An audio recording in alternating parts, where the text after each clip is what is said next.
Hi my families. Sorry, நேற்று வந்து நம்ம டிஃபன் சாக்ஸ் எதுவும் போடல. ஏன்னா நம்ம நேற்று ஊர்லேயே இல்லை, சமைக்கவே இல்லை. நேற்று பெங்களூர் போயிட்டு நைட்டு 1 மணிக்கு தான் வந்தோம். இப்போ நம்ம வீட்டில் காலையில் என்னென்னு பார்க்கலாமா? காலையில் குளிக்கலான்னு தண்ணியெலாம் எடுத்து வச்சா தண்ணி நின்றுச்சு. அதனால் குளிக்காமல் சாப்பிட்டுருக்கேன். தப்பாக எடுத்துக்காதீங்க. பசங்களுக்கு காலையில் சாப்பிட சேமியா செஞ்சுருக்கேன். அதுக்கப்புறம் இந்த பக்கம் பார்த்திங்கன்னா வெள்ளை சாப்பாடு,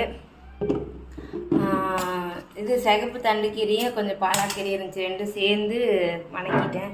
இந்த பக்கம் இன்றைக்கி வந்து காரக்குழம்பு தான். முருங்கைக்காய், கத்திரிக்காய், உருளைக்கிழங்கு போட்டு காரக்குழம்பு வச்சிட்டேன். பசங்களுக்கு இன்றைக்கி சாப்பாடு கலரில் அப்படியே டப்பாவில் போட்டு வச்சிட்டேன். இன்றைக்கி வந்து அப்படியே எடுத்துகிட்டு போட்டோம் அப்படின்னு சொல்லிட்டு.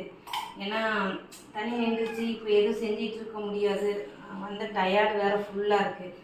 அதனால் உங்கள் வீட்டில் என்ன ஸ்பெஷல்னு சொல்லிட்டு கீழே கமெண்ட் பாக்ஸில் கமெண்ட் பண்ணுங்கள். நம்ம வீட்டு குட்டி முதல்ல மாதிரி படுத்துருக்கு. அவன் படுத்துருப்பான். அவன் முதலே அவன் வேறு ஏதாவது காமிச்சானே கத்து.